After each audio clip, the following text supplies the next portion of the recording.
Entonces, como su nombre lo indica, estructuras planares y lineales es muy simple. Las estructuras que puedan definirse como un plano, que sean repetitivas dentro de una roca, ¿cierto?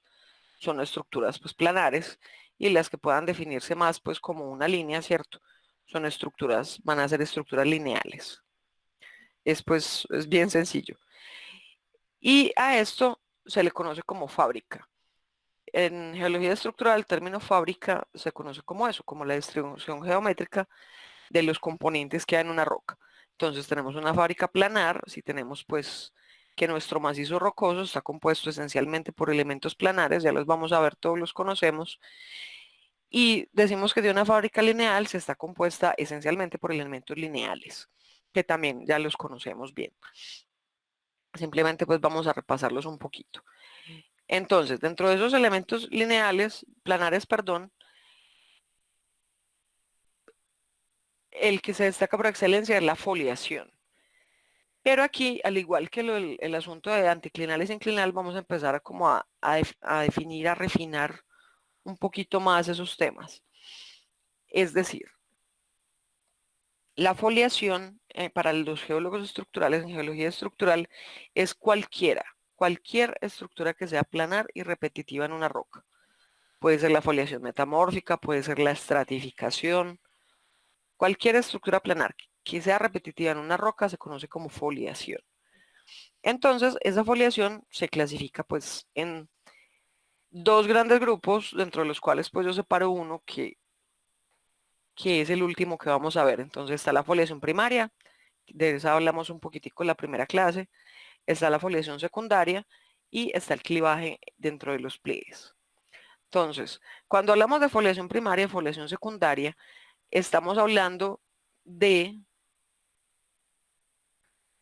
cuándo se forman, es decir, la foliación primaria es una estructura primaria, es decir, se forma cuando la roca se está formando. Y la foliación secundaria se forma durante la deformación de la roca. O sea, cuando la roca sufre alguna deformación, formamos una foliación secundaria. Dentro de esa foliación secundaria se incluye la foliación de las rocas metamórficas, porque aunque se forma durante la formación de la metamórfica, ¿cierto? Las rocas metamórficas, cuando desarrollan foliaciones, porque están sometidas a grandes esfuerzos. Entonces, digamos que la foliación en las rocas metamórficas responde muy bien a las propiedades que tiene la foliación secundaria. Entonces, por eso se mete pues como en ese paquete de foliación secundaria, así, así pues contradiga un poquito la definición. Y el clivaje en los pliegues es un tipo de foliación secundaria, es decir, se forma cuando se está formando un pliegue, que es cuando una roca está sometida a una deformación. Entonces la roca está respondiendo de forma dúctil, ¿cierto? Eso es una foliación secundaria, ese es el clivaje en los pliegues como foliación secundaria, ¿cierto? Se forma durante la deformación de la roca, o sea, el plegamiento. Entonces, dentro de las primarias, pues tenemos básicamente las que ya habíamos visto en la clase pasada y vamos a añadir pues una que otra. Entonces, la primera es la foliación diagenética, no es fácil encontrar imágenes, tampoco es muy fácil de ver, pero la foliación diagenética son unas fracturitas que se hacen paralelas a la estratificación de la roca durante el proceso de diagénesis. Claro, obviamente durante el proceso de diagénesis, pues lo que más está pesando ahí, ¿cierto? En términos de esfuerzos, es el esfuerzo compresivo, pues la sobrecarga, el overburden, ¿cierto? La presión litostática, el sigma 1, pues en este caso va a ser vertical. Entonces, pues la roca no es capaz de compactarse más, ¿cierto? Está durante el proceso de diagénesis, estamos formando una roca sedimentaria, entonces ahí como para aliviar todo ese esfuerzo de carga que está teniendo, pues crea unas fracturitas que son paralelas a la estratificación. Eso es lo que se conoce como foliación diagenética. Luego tenemos la foliación primaria asociada a las rocas ígneas plutónicas conocida como bandeamiento de flujo. Ese lo habíamos visto. El bandeamiento de flujo es una intercalación, ¿cierto?, de las capas de minerales más claros intercaladas con unos minerales más oscuros Y esa separación, ¿cierto? Que generalmente pues es por precipitación y por densidad. Recuerden que en las rocas ígneas pues plutónicas formamos en la serie de reacción de Bowen y todo esto formamos minerales más densos que otros. Los minerales oscuros pues tienden a ser más densos. Entonces pues a veces pasa que durante el flujo dentro de la cámara magmática pues se precipitan los más densos, entonces aumenta la concentración de los, entonces si yo quito como los densos, entonces el magma pues queda más rico en concentración para poder cristalizar minerales claros, entonces los cristaliza y precipitan, pero entonces cuando estos precipitan, entonces a su vez el magma otra vez enriquece en los oscuros y así sucesivamente. Y entonces entonces eso pues es una diferenciación magmática, pero entonces cuando está fluyendo este magma, ese flujo hace que precisamente tiendan a foliarse, a separarse los más densos de los menos densos, generando el bandeamiento de flujo. Entonces esta estructura es típica de las rocas ígneas plutónicas. Hay otra que tiene un nombre así muy chévere, se llama estructura de Schlieren, que también es típica de rocas ígneas plutónicas. Y aquí se da una separación bien clara, bien mucho más que el bandeamiento de flujo entre las estructuras que son entre bandas de minerales máficos y de minerales ácidos. Entonces tenemos pues minerales oscuros en una matriz concentrada pues mucho más clarita. Como pueden ver aquí en la imagen, esto no es un gneiss, esto es una roca ígnea plutónica que tiene esta estructura Schlieren. Obviamente pues es bien característico del flujo. Sigamos. Entonces, después de la estructura Schlieren, eh, sigue la eutaxítica, esa la vimos la clase pasada, que es típica de rocas ígneas volcánicas. Entonces, generalmente se da por una compactación gravitacional de piroclastos, pues los volcanes pues hacen erupción, salen los piroclastos y va saliendo la lava. Entonces, a medida que la lava va fluyendo, pues por un lado orienta los piroclastos en dirección de flujo. Por otro lado, pues los piroclastos por densidad pues se van acumulando, ¿cierto? Se van orientando y ya pues cuando todos los gases, ¿cierto? Cuando todos los gases pues empiezan a salir, entonces eso favorece pues que disminuyamos, ¿cierto? Disminuyamos el volumen que está ocupando y que ellos se puedan pues como asentar. Esto es típico de rocas ígneas volcánicas y nuevamente, lo que les decía la clase pasada, estamos repasando sin entrar mucho en detalle pues porque todo esto le pertenece a Humberto González y a los profesores de ígnea, pues que son los más tremendos, ¿cierto? O Agustín en sedimentaria, etcétera, porque necesitamos, para poder identificar las estructuras secundarias, pues necesitamos saber qué es secundario y qué no. Entonces, por eso, pues nos estamos adentrando un poquito, pues como en temas de otras materias. Ya, siendo estas las principales, ¿cierto? Estas son como las más comunes de las primarias, como, sí, las principales. Entonces ya nos vamos para la foliación secundaria. ¿Qué pasa con la foliación secundaria? La foliación secundaria, ya habíamos dicho, se forma durante la deformación de la roca, ¿cierto? Por eso se llama secundaria.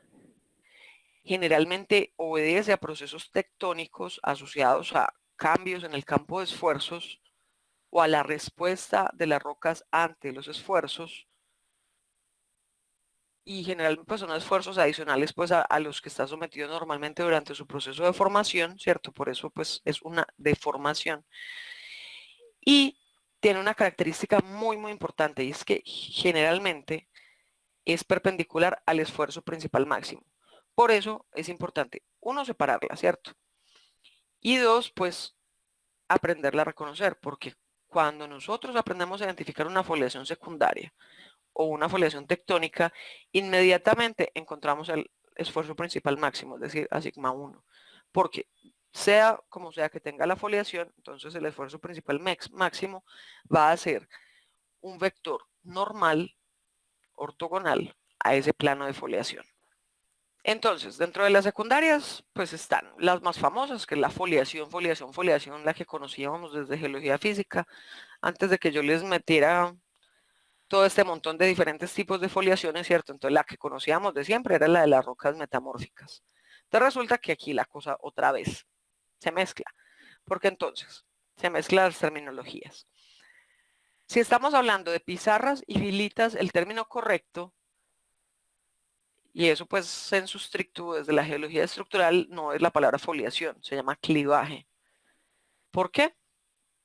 Pues tiene un millón de cosas, pero comúnmente se le ha llamado clivaje. Entonces, para pizarras y filitas, que son rocas producto del metamorfismo regional, este tipo de foliación se llama clivaje.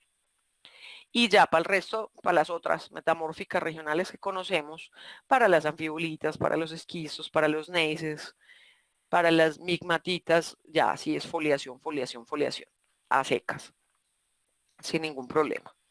Eso pues ya lo habíamos visto en geología física, solamente pues estoy aquí como puntualizando el término clivaje, pero resulta que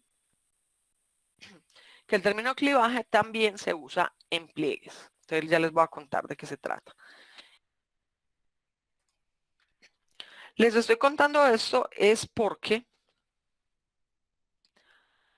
yo me vuelvo acá, es porque resulta que los pliegues tienen una estructura adicional a las que ya vimos, pues a las que se le pueden formar a los pliegues parásitos, y estas estructuras estas se llaman clivaje. El clivaje, entonces, es lo siguiente. Son unas fracturas que son paralelas al plano axial del pliegue. ¿Y cómo se forman estas fracturas? Pues tengo aquí mi proceso, ¿cierto? Tengo mis estratos, él se empieza a comprimir y durante ese proceso de compresión, en algún punto él se fractura, paralelo a lo que sería el plano axial del pliegue, o sea, perpendicular al esfuerzo principal máximo. Esto es un plegamiento por doblamiento o un plegamiento activo. O sea, que si yo veo clivaje, ya sé que eso es plegamiento activo. Y entonces ya, formo mis fracturas, ¿cierto? Formo mis fracturas y después cuando se pliega, pues vamos a ver un sistema de fracturitas que van a ser paralelas al plano axial. Un ejemplo más clarito, aquí. Ya les pongo la interpretación. Si ustedes ven, aquí tenemos el pliegue, ¿cierto? Tenemos, de hecho, la zona del núcleo y la cresta por aquí de una estructura tipo sinforme porque no conozco la edad. Y si ustedes ven, esto es un montón de fracturitas en esta dirección. Yo les pongo la que sigue para que las vean. Miren que en esta dirección hay un montón de fracturitas. Esas fracturas son el clivaje. Y esas fracturitas de una me están diciendo, uno, cuál es el plano axial. Dos, ya me están dando cualquier cantidad de información porque yo ya sé que el esfuerzo principal máximo es ortogonal a estos planos de fracturas.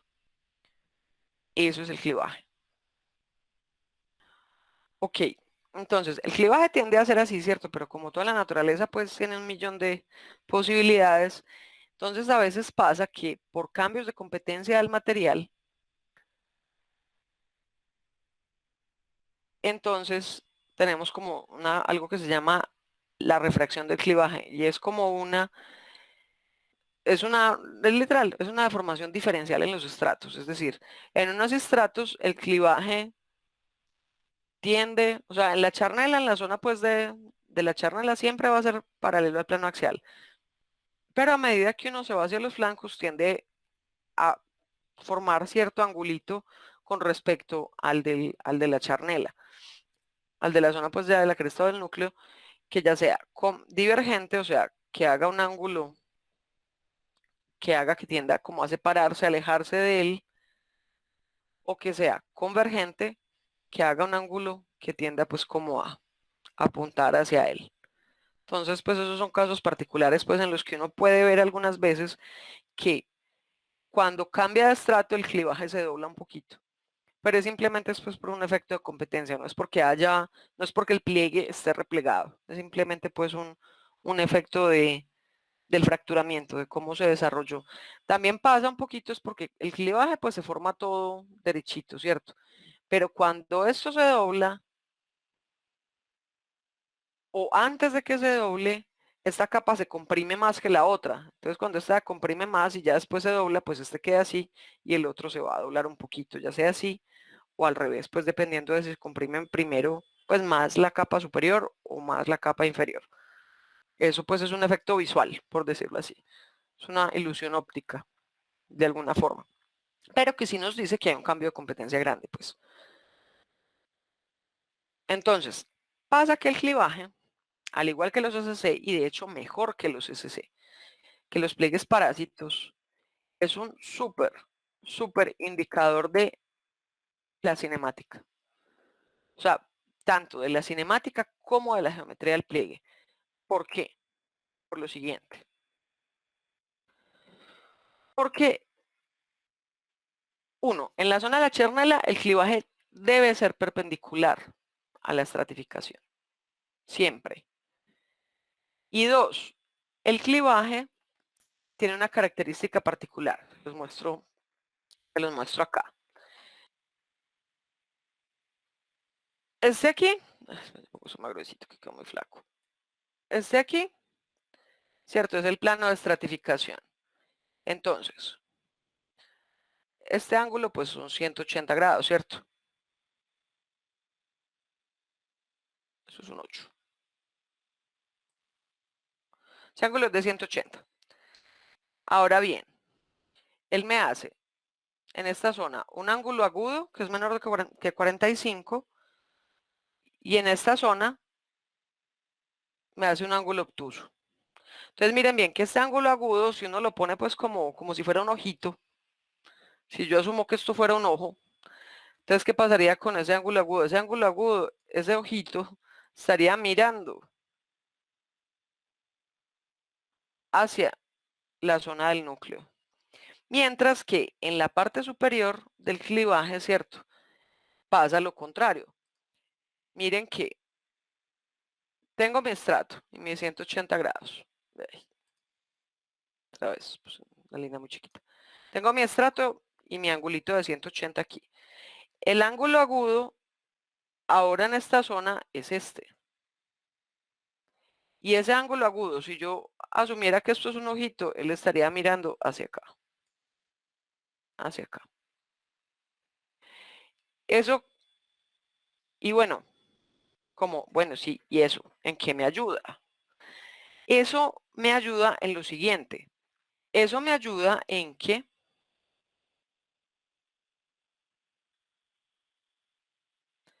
cuando yo tengo esto así, entonces necesito, o sea, este pedacito de afloramiento, o sea, hagan de cuenta que uno está parado aquí, mirando esto, uno dice, miércoles, esas fracturas están muy raras, esto no es un declasamiento, yo creo que esto es un clivaje. Entonces, misma historia con los parásitos. Si yo creo que es un clivaje, si yo o considero que es un clivaje más bien, entonces uno está plegado, ya sé, igual que los parásitos. Si veo pliegues parásitos, ya sé que hay un pliegue. Entonces, listo, pucha, está plegado, pero ¿para dónde se dobló? O sea, ¿cómo reconstruyo yo el pliegue? Porque es que este estrato se podría estar repitiendo por acá. Y si a mí me interesa, ¿cierto? Seguir este estrato, ya sea porque es rico en zinc, es rico en algún mineral que me interesa, porque lo estoy persiguiendo, porque es el techo de una trampa de hidrocarburos, en fin, una trampa estratigráfica, en fin, muchas cosas. O simplemente porque necesito reconstruir pues la geometría de la cuenca, ¿cierto? De la secuencia sedimentaria. Entonces, ¿qué se hace? Entonces, miro otra vez los angulitos. Es decir, miro el ángulo agudo y yo sé que ese ángulo agudo tiene que mirar. Yo sé que ese ángulo agudo tiene que mirar hacia un núcleo. Eso lo acabamos de ver. E igual, este ángulo agudo que está aquí, ¿cierto? Este otro que está mirando hacia acá, se tiene que alejar de la cresta. Entonces, yo ya sé que mi pliegue va a ser algo así. Ay, espérense. Va a ser algo así. Pero lo bacano del clivaje es que es así como, es decir, así, o sea, aquí, así, ¿cierto? O así más angular. Y ese detalle me lo ayuda a resolver el hecho de que yo sé que en la cresta el clivaje tiene que ser perpendicular a la estratificación. Entonces, ya no es como, en eso sí no nos ayudan los parásitos sí nos ayudan a ver, ¿cierto? Si se dobla para acá o para allá, sí nos ayudan a ver eso, pero no tan geométricamente. Entonces, mientras que entonces en el clivaje, como yo adicionalmente a que sé para dónde se está doblando, sé que en la zona de la cresta tiene que ser perpendicular a la estratificación, entonces eso me permite decir, vea, este pliegue bonito, bien dibujado, es así. Y miren que en la zona de la cresta efectivamente es, uno, perpendicular, ¿cierto? Al clivaje. Y dos, encuentro el plano axial. Y cuando yo, ¿cierto? Cuando yo encuentro ese plano axial, entonces yo ya, feliz de la vida, conozco el esfuerzo principal máximo. Listo, por ejemplo, aquí, sigma 1, al revés, perdón, sigma 1, vale aquí. Ya, se me olvida que esto no es como el AutoCAD aquí. Sigma 1. Ese sigma 1, ya lo tienen listico. Y sigma 3, vale aquí. Y sigma 2, pues entrando a la pantalla. Ahí está, sale facilito. Desde que uno identifique el clivaje, eso es fantástico. En el otro ejemplo, bueno, en esto sí es fácil, pues, porque es que el dibujito está muy vertical, pues. Pero aquí, sigma 1.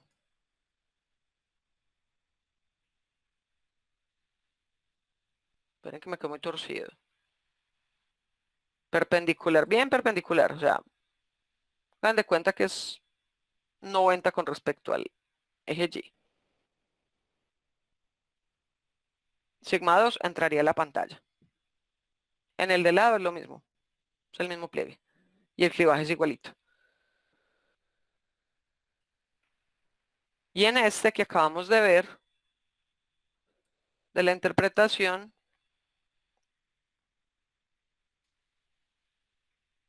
sigma 1 es así, perpendicular, bien perpendicular a esta línea. Sigma 3, aquí, paralelo al plano axial. Y sigma 2 igual, entrando a la pantalla. Listo, listos pliegues. Ya solo nos queda hablar de delineaciones, o sea, de fábrica lineal. Y eso es como su nombre lo indica. Esta imagen me gustó mucho. Como su nombre lo indica, pues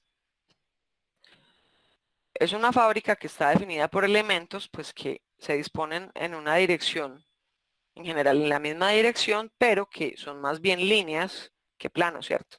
Ese ejemplo de los pitidos me pareció fantástico. Me pareció muy buena idea. Entonces, dentro de esas líneas, dentro de esas líneas tenemos tres que son súper importantes. O sea, son montones, pues misma historia, pero las más importantes serían lineación de intersección, lineación mineral y las estrías de falla. Entonces, lineación de intersección. Vea, aquí tienen un anticlinorio antes de que hablemos de la lineación de intersección. Si lo ven, miren aquí. Ahí. Miren que la envolvente de esto, muy mal dibujada, pero la envolvente de esto define un antiforme. Eso es un anticlinorio. Listo, ya volviendo a. La alineación de intersección es la intersección entre, ya sea el clivaje, ¿cierto? Aunque en este caso, pues el clivaje es duro de ver, pero, y el plano axial. Pues más bien, entre el clivaje y la estratificación, perdón, o el plano axial y la estratificación. El clivaje sí se ve, sino el plano axial. El caso es que esa alineación de intersección, por ejemplo en esta, que el clivaje no es muy claro, aunque si lo ven aquí, se insinúa, pero miren que él me define unas líneas súper claritas aquí en la cresta y en los flancos. Esa es la alineación de intersección. Ahí está pintadita. Esa alineación de intersección es un sol porque, bueno, no tan sol como el plano axial, pues, pero finalmente nos ayuda a encontrar el esfuerzo principal medio. En los pliegues, la alineación de intersección es paralela a sigma 2. Entonces, chévere, desde que encontremos los esfuerzos, fantástico.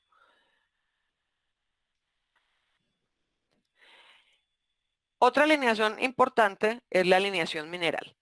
La alineación mineral, pues ahí como está en la superfoto, pues no tengo una roja tan bonita así, pero como está en la superfoto, simplemente pues minerales que se orientan en una dirección que generalmente representa el esfuerzo principal mínimo dentro del macizo, cuando se formó esa alineación. ¿Por qué el mínimo? Pues porque el mínimo, o sea, uno tiene un montón de minerales, pero entonces de alguna manera la roca por alguna razón fluye o tiene una presión grande, ellos se van a orientar. La forma en la que más energía ahorran es si se ponen paralelos al esfuerzo principal mínimo porque es el que menos resistencia les pone. Entonces, esa alineación mineral nos sirve para ver eso. Y por último, dentro de las alineaciones están las estrías de falla. Las estrías de falla, pues famosísimas dentro de las fallas primero pues porque son muy bacanas, pues bacano verlas, hay unas pues que son muy bonitas como las de la imagen, pero también son súper importantes porque ellas nos ayudan a definir movimientos probables de la falla. Es decir, yo tengo una falla, ¿cierto? Una fractura que me divide el macizo en dos bloques a lo largo de, ¿cierto? De la cual hay desplazamiento relativo. Si yo veo una falla en campo y no veo ningún indicador, pues no veo un estático que se haya desplazado como las fotos que les he mostrado, etcétera,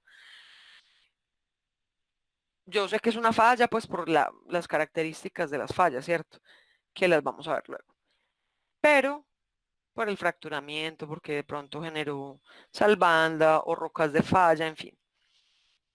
Pero no tengo ni idea para dónde se movió.